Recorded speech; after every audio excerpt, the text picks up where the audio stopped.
Nous sommes jeudi, le 30 décembre 2021. Bienvenue à cette édition en langue française. Au sommaire, les auteurs de détournement devraient remettre les fonds détournés et seuls les criminels devraient être mis en prison.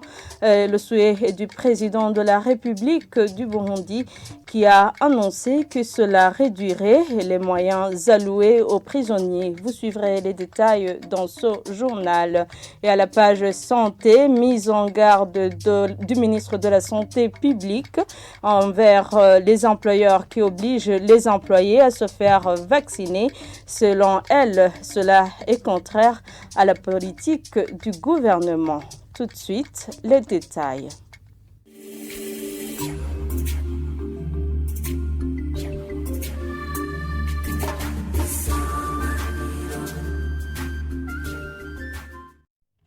Bienvenue encore une fois. Le président de la République du Burundi souhaite que soient uniquement admis en prison les criminels et que les auteurs plutôt de détournement remettent les fonds détournés.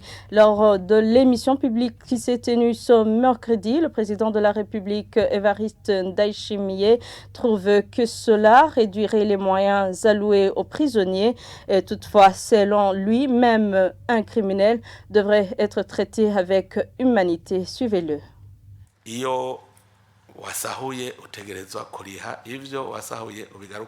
Quand on est reconnu coupable de détournement, il faut payer et remettre le dû dans les caisses publiques.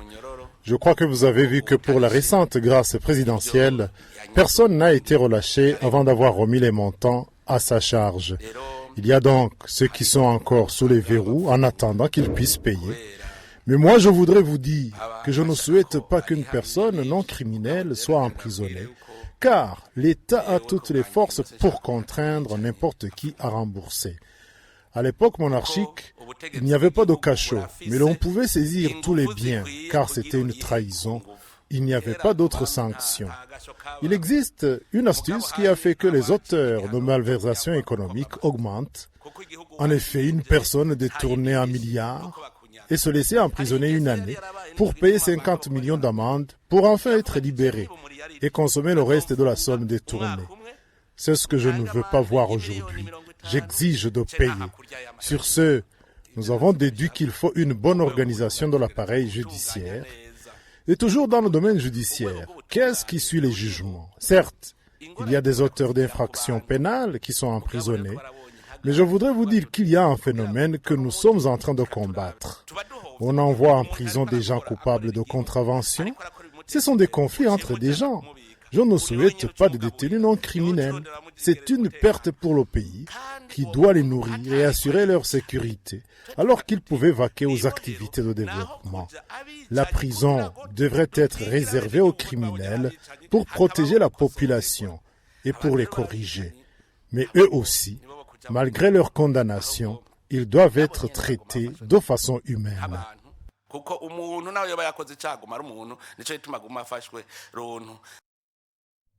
L'association qui milite pour les droits des prisonniers, Nabaliza, apprécie positivement ces propos du président de la République du Burundi. Le président de cette association, Jean-Marie Nshimirimana, indique qu'il y avait longtemps qu'il avait demandé à la justice burundaise d'intégrer les travaux d'intérêt général parmi les sanctions pénales. Suivons-le. Nous avons été satisfaits de ce que le président de la République a dit à propos des prisonniers, que les prisons doivent loger uniquement les pires criminels, comme ceux qui ont tué les gens, et que même ceux-là, ils doivent être emprisonnés suivant la loi. Nous qui militons pour les droits des prisonniers, nous nous avons félicités par rapport à ces déclarations. Nous, dans notre association Nabaliza, nous croyons que s'il a dit que les prisons doivent loger les pires criminels, il fait allusion aux violeurs, escrocs ou aux personnes qui volent dans les caisses de l'État ou les particuliers. Il a dit à ce propos que la solution n'est pas de les emprisonner, car si on fait cela, on entrave le développement du pays et les familles en pâtissent également. Nous, dans notre association Nabaliza, nous avions demandé cela depuis longtemps, que par exemple, si une personne est condamnée à 5 ans de prison ferme, on lui donne des travaux d'intérêt général ou encore qu'elle s'entende avec la partie adverse pour les infractions mineures. Nous en profitons pour interpeller les gens de ne pas être emportés par la haine, car il y a ceux qui se cachent derrière et qui font emprisonner des innocents. Et certainement qu'une fois cela arrive, on pourra asseoir la paix.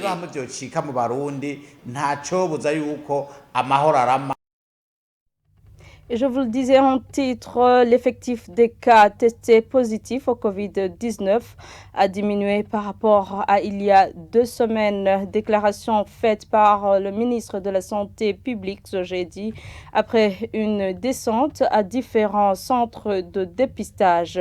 Le docteur Sylvie Nzeimana met par ailleurs en garde les employeurs qui obligent leurs employés à se faire vacciner.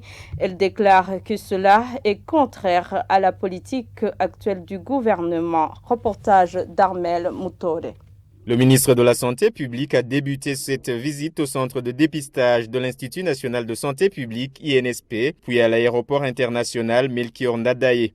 La visite s'est poursuivie à la frontière d'Ogatumba pour se terminer au centre de dépistage du terrain Sokartier en zone Kamenge. D'après Dr Sylvie Nzeimana, les activités de dépistage se déroulent sans problème particulier, sauf au centre de l'INSP, où les gestionnaires ont soulevé rencontrer un problème de connexion Internet qui handicape le travail d'octroi des résultats des tests dans les délais pour les voyageurs. Au niveau de l'INSP, on nous a signalé un problème qui avait été à l'origine du retard de l'octroi des résultats des tests pour les voyageurs.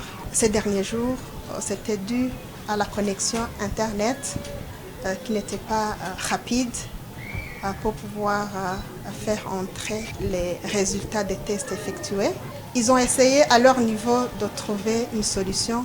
Ils ont pu augmenter le débit de cette connexion, mais ils ont exprimé le besoin que ça soit encore augmenté pour que le délai de livraison des résultats du test soit encore réduit.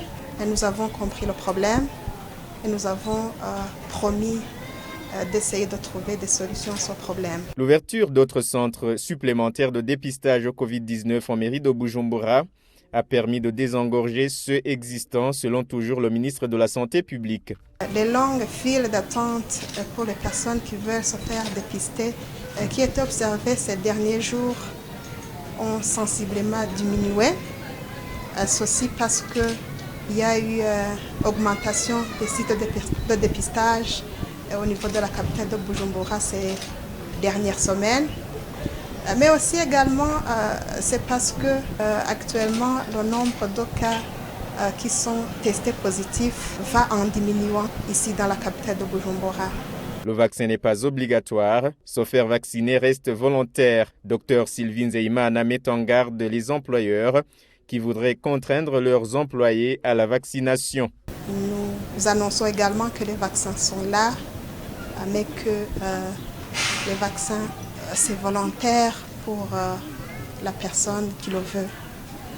Ceci parce que nous avons entendu des échos qu'il y aurait certains employeurs qui veulent que leur personnel soit vacciné obligatoirement. Cela serait contraire à la politique actuelle du gouvernement burundais. Le ministre de la Santé publique appelle par ailleurs la population à continuer de respecter les gestes barrières contre la Covid-19 et annonce que son ministère est prêt au dépistage des élèves des établissements à régime d'internat lors du début des cours du second trimestre qui s'annonce pour bientôt. Merci Armel Moutode. Et à la page commerce, le prix du riz a augmenté dans différents points de vente. Le kilo de riz qui s'achetait plutôt entre 1700 et 1800 le kilo s'achète actuellement à 2500 francs le kilo. Les commerçants et les clients demandent à l'État de suivre de près cette problématique. Les détails avec Ornella Mucho. Aux différents points de vente à mairie de Bujumbura, le prix du riz a grimpé dans un délai d'un mois. Au dépôt de vente situé en zone Buyenzi, tout près du marché Ruvumera, à l'endroit communément appelé Saint-Augustin, le riz local est vendu à 2500 au prix de gros. Des clients disent que c'est incompréhensible vu que c'est le riz local. Pour nous, les gens à faible revenu, ça devient difficile. J'avais prévu d'acheter 25 kilos, j'ai pu acheter 15 kilos seulement. Arrivé ici, nous avons trouvé différents produits vendus à un prix élevé. Surtout le riz et l'huile de coton. Un des commerçants grossistes explique que cette montée est due à la réduction de la production du riz. Le riz cultivé au Burundi est vendu à 2500 francs au prix de gros. Vous comprenez que c'est cher. Nous nous approvisionnons à Lukaramu, à côté de la plaine, mais aussi à Muzinda. On a essayé de demander que ce prix soit réduit, mais en vain. Les agriculteurs nous ont expliqué que la production de riz a diminué. La situation est la même à la 11e avenue de Nyakabiga 1, à l'endroit communément appelé Kwamunyagwanda. Tous trouvent que l'État devrait prendre en main cette question. Toutefois, la situation est contraire pour d'autres aliments tels que les haricots et les pommes de terre. Par exemple, les pommes de terre qui s'achetaient à 1200 francs le kilo il y a à peu près 2 mois s'achètent aujourd'hui à 800 francs le kilo. C'est par ici que prend fin ce journal. Merci à tous de l'avoir suivi. Restez fidèles à la télévision Isanganiro.